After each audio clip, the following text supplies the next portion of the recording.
Hello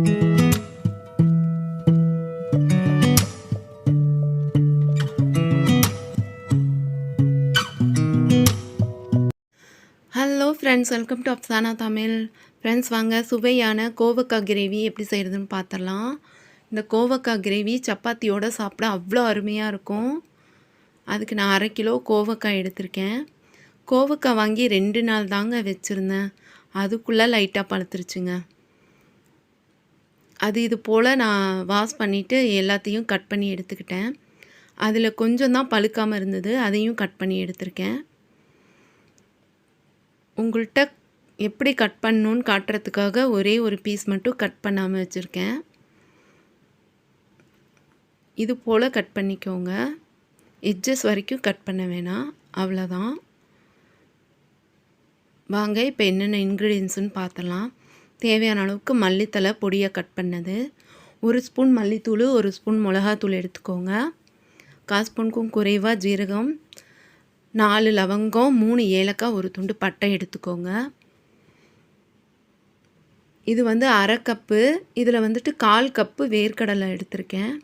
வறுத்த வேர்க்கடலை தோலை ரிமூவ் பண்ணிவிட்டு எடுத்திருக்கேன். 2 மீடியம் சைஸ் வெங்காயத்தை பொடியாக கட் பண்ணி எடுத்துக்கோங்க. 2 பச்சை மிளகாவை கட் பண்ணி எடுத்துக்கோங்க. 2 தக்காளியை இந்த மாதிரி மிக்ஸி ஜாரில் போட்டு அரைச்சி எடுத்துக்கோங்க. 1 ஸ்பூன் கசூரி மேத்தி, 1/4 ஸ்பூன் கரம் மசாலா, 1/4 ஸ்பூனுக்கும் குறைவாக மஞ்சத்தூள் எடுத்துக்கோங்க. இப்போ வாங்க ஃபஸ்ட்டு மிக்ஸி ஜாரில் இந்த வேர்க்கடலையை நம்ம பவுடராக அரைச்சி எடுத்துக்கணும். நான் இந்த மாதிரி பவுடராக அரைச்சி எடுத்துகிட்டு வந்துட்டேன்.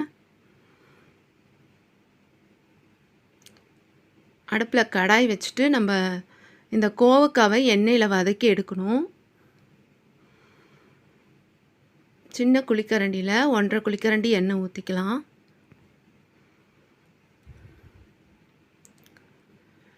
இந்த கிரேவி அவ்வளோ டேஸ்ட்டாக இருக்கும் சப்பாத்தியோடு சாப்பிட.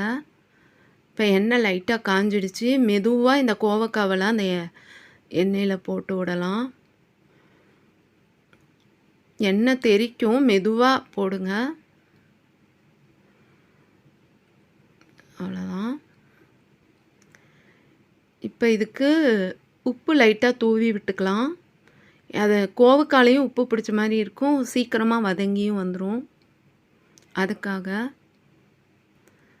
இது இப்போ ஒரு 2-3 நிமிஷத்துக்கு நல்லா இந்த எண்ணெயிலேயே வதக்கி எடுக்கணும். அவ்வளோதான், நான் வதக்கிட்டேன். இது இப்போ ஒரு பாத்திரத்தில் மாற்றிடலாம்.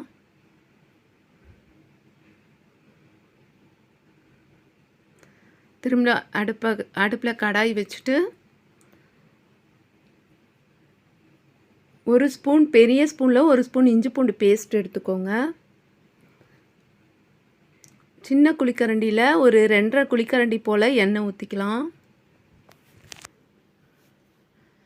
வியூவர்ஸ் யாராவது நம்ம சேனலில் சப்ஸ்கிரைப் பண்ணாமல் பார்க்குறவங்களா இருந்தால் ப்ளீஸ் சப்ஸ்கிரைப் பண்ணிக்கோங்க. எண்ணெய் காஞ்சிடுச்சு. பட்டை, லவங்கம், ஏலக்காய் போட்டுக்கலாம்.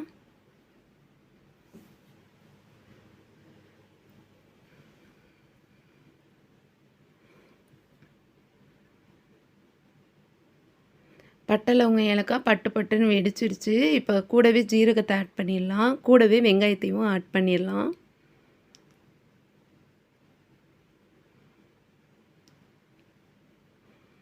இப்போ இந்த வெங்காயம் நல்லா ஓரளவுக்கு வதங்கி வரட்டும் பொன்னிறமாக.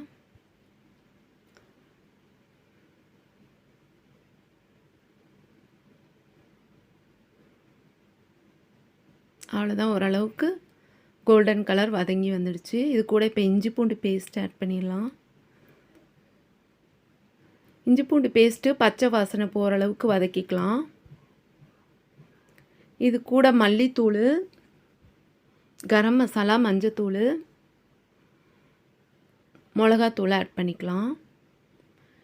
இதையும் இப்போ 1 நிமிஷம் நல்லா வதக்கிக்கலாம்.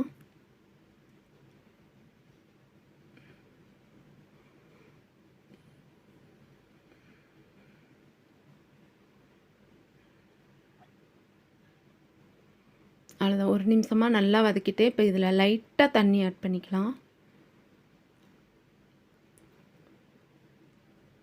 இந்த ரெசிபி செஞ்சு பார்த்துட்டு எப்படி இருந்ததுன்னு சொல்லுங்கள். இது இப்போ 1 நிமிஷத்துக்கு இதையும் நல்லா வதக்கிக்கலாம். தண்ணி ஆட் பண்ணிவிட்டு 1 நிமிஷம் வதக்கணும். கூடவே தக்காளியும் ஆட் பண்ணிவிட்டு அந்த எண்ணெய் பிரிஞ்சு வர அளவுக்கு வதக்கிக்கலாம். தக்காளியோட பச்சை ஸ்மெல்லாம் போகிற வரைக்கும்.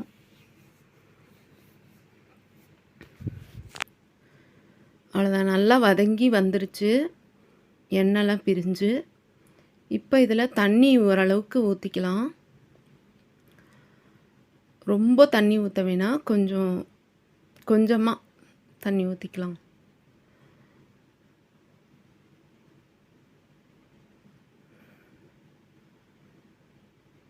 இது இப்போ மூடி போட்டு வச்சிடலாம். லைட்டாக கொதிக்கிட்டோம். லைட்டாக கொதி வந்துருச்சு. இந்த ஸ்டேஜில் நம்ம அரைச்சி வச்ச வேர்க்கடலை பவுடரை இது கூட ஆட் பண்ணிக்கலாம். வேர்க்கடலை பொடி போட்டதுமே நல்லா திக்காக தேங்காய் ஊற்றின மாதிரி ஆகிடும்.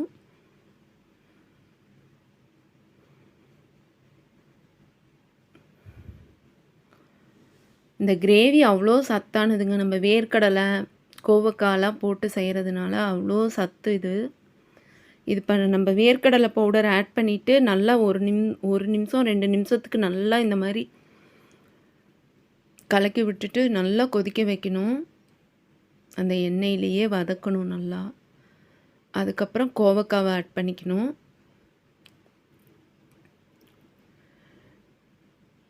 இது இப்போ மிக்ஸ் பண்ணிவிட்டு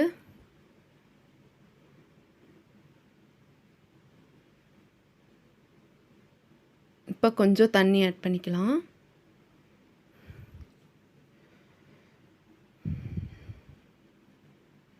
அவ்வளோதான். இப்போ தேவையான அளவுக்கு உப்பு ஆட் பண்ணிடலாம்.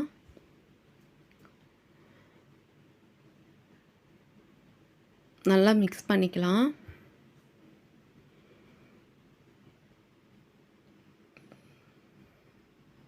அவ்வளோதான். இது இப்போ வந்துட்டு மீடியம் ஃப்ளேமில் வச்சு ஒரு 10 நிமிஷத்துக்கு வேகணுங்க. 10 நிமிஷத்துக்கு. ஆனால் நடுவில் கிண்டி விடணும், மூடியை திறந்துட்டு. அப்படியே விட்டுடக்கூடாது, அடியில் பிடிச்சிக்கும். ஃபைனலாக நமக்கு ரெடி ஆகிடுச்சு. நான் நடுவில் திறந்து மூடியை திறந்து கிண்டி விட்டேன். இப்போ ஃபைனலாக நமக்கு கோவக்காயெலாம் வெந்து சூப்பராக ரெடி ஆயிடுச்சு கோவக்காய் கிரேவி. இப்போ இதில் சேர்க்க வேண்டியதெல்லாம் சேர்த்துட்டு கலந்து விட்டுட்டு இறக்கிட்டால் போதும். 2 பச்சை மிளகாய் கட் பண்ணதை ஆட் பண்ணிட்டேன். கூடவே 1/4 ஸ்பூனுக்கும் குறைவாக கரம் மசாலா ஆட் பண்ணிவிட்டு கொஞ்சமாக மிக்ஸ் பண்ணிக்கலாம். 1 ஸ்பூன் கசூரி மேத்தி ஆட் பண்ணிக்கலாம். கூடவே மல்லித்தலையும் ஆட் பண்ணிக்கலாம். அப்படி உங்ககிட்ட கசூரி மேத்தி இல்லைன்னா கூட பரவாயில்ல, மல்லித்தலை மட்டும் தூவிக்கோங்க. அது ஒரு ஃப்ளேவருக்காக தான் ஆட் பண்ணுறோம். அவ்வளோதான், மல்லித்தலையும் தூவி இப்போ கலக்கி விட்டு மிக்ஸ் பண்ணி எடுத்தால் நம்ம கோவக்காய் கிரேவி சூப்பராக ரெடி ஆயிடுச்சு. ரெசிபி பிடிச்சிருந்தா வீடியோக்கு லைக் கொடுக்க மறந்துடாதீங்க. இன்னொரு இன்ட்ரெஸ்டிங் ரெசிபியோடு நான் உங்களை மீட் பண்ணுறேன். தேங்க்ஸ் ஃபார் வாட்சிங். பாய்.